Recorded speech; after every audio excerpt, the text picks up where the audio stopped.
Olá, seja muito bem-vindo ao Experience Online da Betânia. Eu me chamo Eric, estou aqui hoje para compartilhar com você esse momento. Nós vamos fazer a leitura de Jonas 1, do versículo 1 ao 17. E a palavra do Senhor veio a Jonas, filho de Amitai, com esta ordem: vá depressa à grande cidade de Nínive e pregue contra ela, porque a sua maldade subiu até a minha presença. Mas Jonas fugiu da presença do Senhor, dirigindo-se para Tarsis. Desceu à cidade de Jope, onde encontrou um navio que se destinava àquele porto. Depois de pagar a passagem, embarcou para Tarsis para fugir do Senhor. O Senhor, porém, fez soprar um vento forte sobre o mar e caiu uma tempestade tão violenta que o barco ameaçava arrebentar-se. Todos os marinheiros ficaram com medo e cada um clamava ao seu próprio Deus. E atiravam as cargas ao mar para tornar mais leve o navio. Enquanto isso, Jonas, que tinha descido para o porão e se deitado, dormia profundamente. O capitão dirigiu-se a ele e disse: como você pode ficar aí dormindo? Levante-se e clame ao seu Deus. Talvez ele tenha piedade de nós e não morramos. Então, os marinheiros combinaram entre si: vamos tirar sorte para descobrir quem é o responsável por essa desgraça que se abate sobre nós. Tiraram sortes e a sorte caiu sobre Jonas. Por isso lhe perguntaram: diga-nos, quem é o responsável por essa calamidade? Qual é a sua profissão? De onde vem? Qual é a sua terra? A que povo você pertence?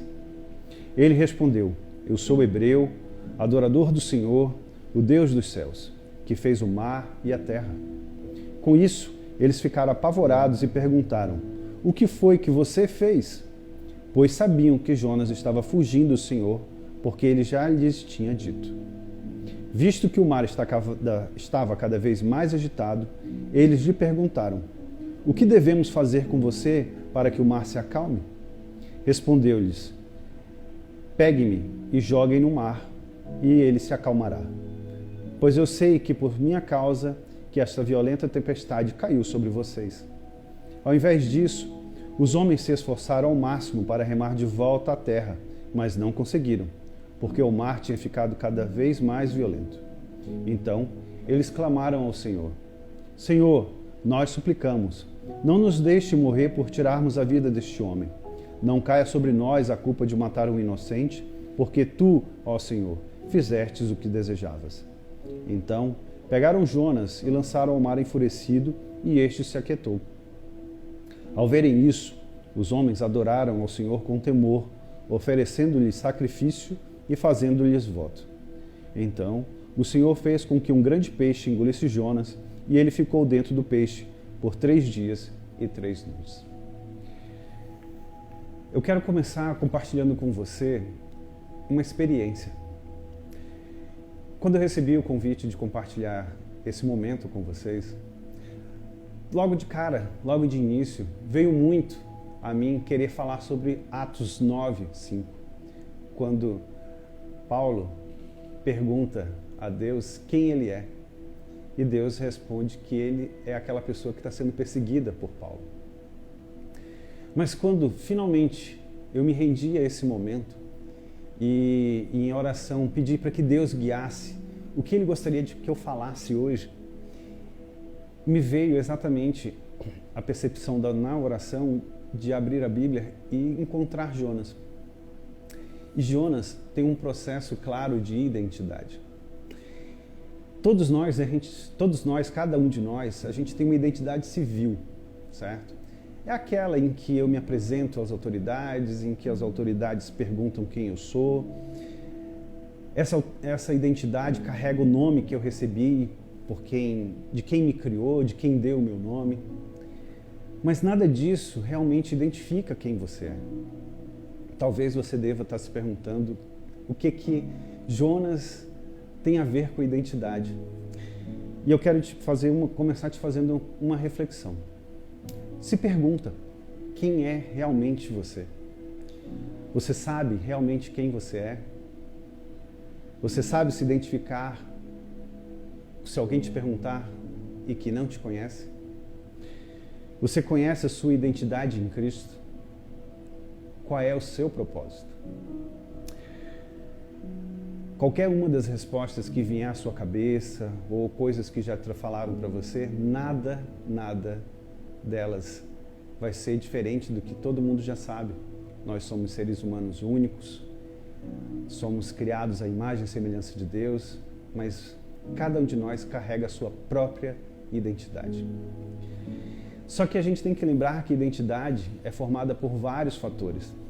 São fatores como o ambiente onde a gente cresce, os comportamentos e as ações que a gente toma à medida que as coisas acontecem, as nossas capacidades e as nossas habilidades de lidar com as situações e fazer coisas, as nossas crenças e os nossos valores.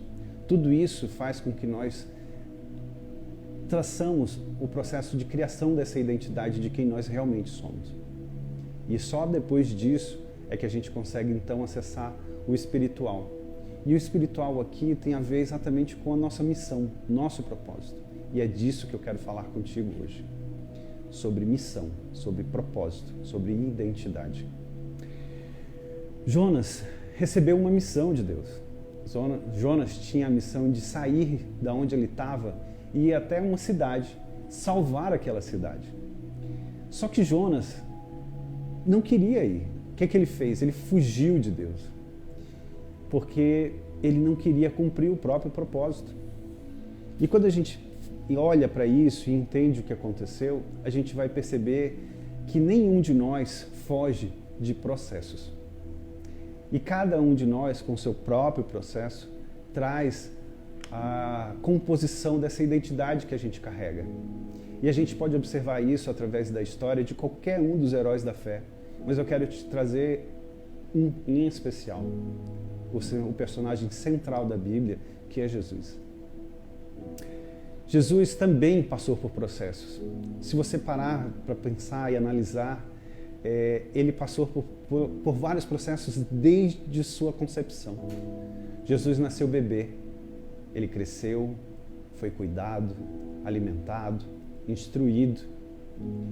Ele chegou já na fase adolescente, de ir ao templo e lá ficar para poder estudar e pregar com aqueles mestres da lei. Ele aprendeu uma profissão, se tornou carpinteiro e trabalhou por 30 anos. Somente depois disso é que ele teve então um outro processo. Foi quando finalmente ele conseguiu, começou a fazer os seus milagres, a caminhar nas cidades, a arrebatar pessoas para poder ter com ele fé, mas ele também teve o processo final da vida dele, em que ele teve medo no Monte Getsemane, ele carregou a própria cruz e, por último, ele se entregou e morreu por nós. Todos esses processos foram necessários para que nós entendêssemos que Jesus era o nosso Salvador, que Deus se fez na terra homem para que pudéssemos salvar. Esse foi o processo de Jesus. O processo de Jonas é exatamente o inverso. Jonas não seguiu o processo dele. Jonas, ao contrário, buscou uma outra forma de não concluir o processo dele. Mas eu quero te dizer que Deus não permite, quando você tem um propósito, quando você tem uma vida, quando você tem um chamado a Deus, Ele não te permite fugir desse teu processo. De alguma forma, Ele também vai te levar até o interior do peixe, em que você também vai passar 3 dias, 3 noites, ou 3 anos, ou 30 dias, até concluir o seu processo. Jonas pegou o caminho mais longo para tentar fugir de Deus, mas Deus, ninguém foge, porque Deus é onipresente. E através desse processo de Jonas, foi que a gente conseguiu entender que mesmo ele tomando o caminho diferente, Deus conduziu ele para o caminho correto, só que não foi suave. E aí a gente tem que olhar para cada um dos personagens que estão compostos nessa história para a gente trazer uma percepção diferente. Cada uma dessas pessoas que passam por essa história de hoje, por essa passagem de hoje, sabem quem são.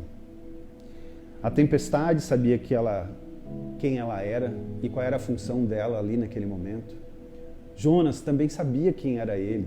Ele sabia que era um profeta ungido e escolhido por Deus, mas que naquele momento tinha escolhido não fazer o que Deus tinha feito, escolhido a ele. A gente também tem que lembrar das outras pessoas, por exemplo, como o capitão do barco. O capitão do barco também sabia quem era ele.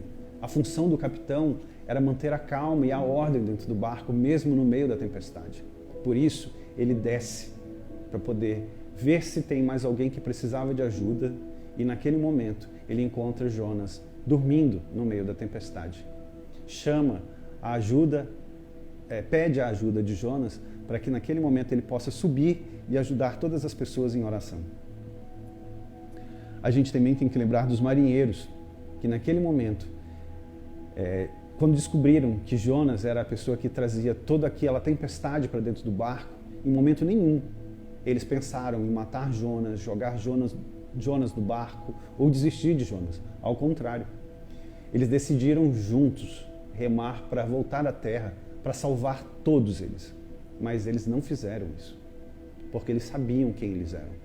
Somente depois que Jonas pede para que então ele possa ser jogado ao mar, para que o mar se acalme, é que eles fazem sem, a gente tem que lembrar que eles fazem sem, em momento nenhum, eles pararem para antes clamar a Deus e pedir misericórdia.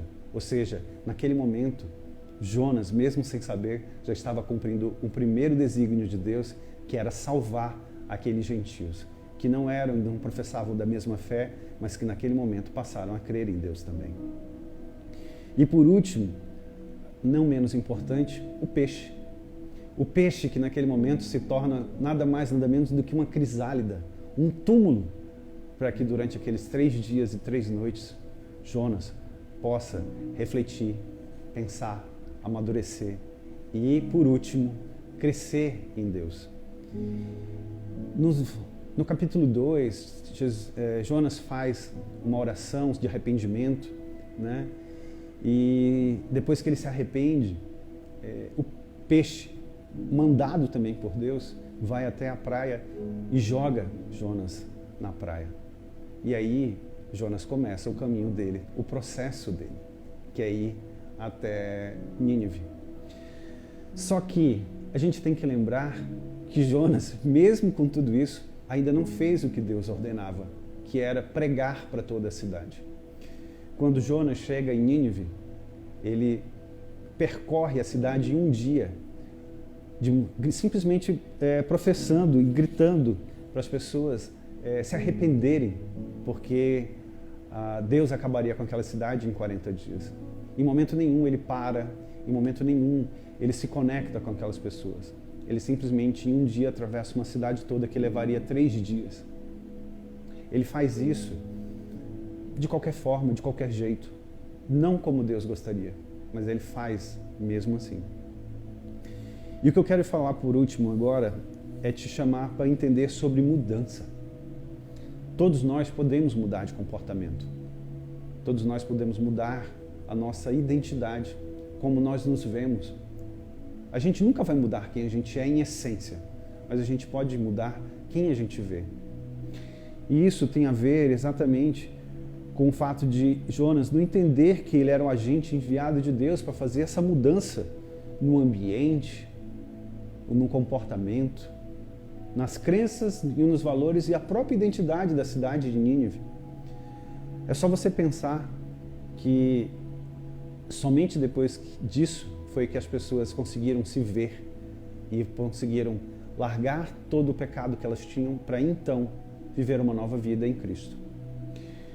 A gente tem que ver que todos nós somos Jonas na vida. E eu quero te trazer hoje exatamente essa mesma reflexão. Como eu falei no começo, logo no começo, eu queria falar sobre Paulo, em Atos 9. Só que quando eu trouxe esse processo de reflexão comigo mesmo, Deus me apresentou Jonas e ele me disse: você é esse, você é Jonas. Você foi chamado, mas você fugiu. Você sabe o que tem que ser feito, mas você não faz. Faz de qualquer jeito, ao invés de percorrer 3 dias essa cidade, percorre só em 1. Não proclama a minha palavra como tem que ser dita, mas fala de qualquer jeito. Não busca compreender esses ninivitas, nem procura buscar e encontrar os olhos deles, o coração de cada um, o que cada um precisa, por que faz aquilo. Talvez, se você tivesse coragem de abraçar um ninivita, ele pudesse ser salvo. Só que tudo isso também é feito por causa do meu coração egoísta, em que eu penso que só quem merece a salvação são os israelitas, não são os gentios. E conforme eu vou andando mais e mais para dentro dessa palavra, eu vou percebendo como eu me iro facilmente quando as coisas não acontecem conforme a minha própria vontade. E é somente quando eu percebo que o amor de Deus é que pode salvar, que pode acalmar e pode principalmente perdoar, é que eu percebo que eu também sou criança, como Deus olhava para aqueles ninivitas que precisavam de apoio, de amor paternal, mas que principalmente precisavam ser cuidados. Talvez hoje, meu irmão, a sua identidade já foi revelada para Deus, por Deus, para ti. De alguma forma pode ser que você esteja fugindo disso, correndo disso, evitando coisas que você deveria fazer onde você está. E aqui nesse momento eu falo que não é só a igreja, mas talvez no teu trabalho. Talvez você seja aquela pessoa que foi chamada para um trabalho ministerial na sua igreja e que você não quer exercer, mas você pode exercer isso no seu trabalho.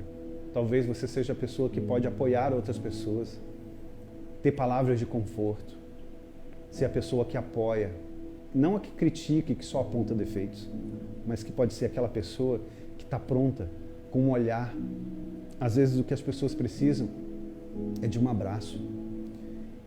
Então, eu te chamo hoje, nesse dia, para que você não seja um Jonas, mas que você possa se ver como Paulo, que pôde pregar, que possa se ver como João, que foi o apóstolo do amor, que possa ser Pedro, aquele que edificou a igreja e que trouxe muitos outros milagres depois da partida de Cristo.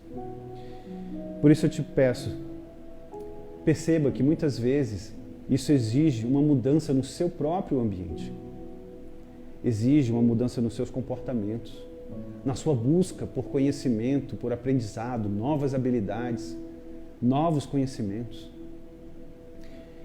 Tudo isso vai mudar as suas crenças limitantes, as suas crenças paralisantes, mas principalmente vai te ajudar a reorganizar os seus valores.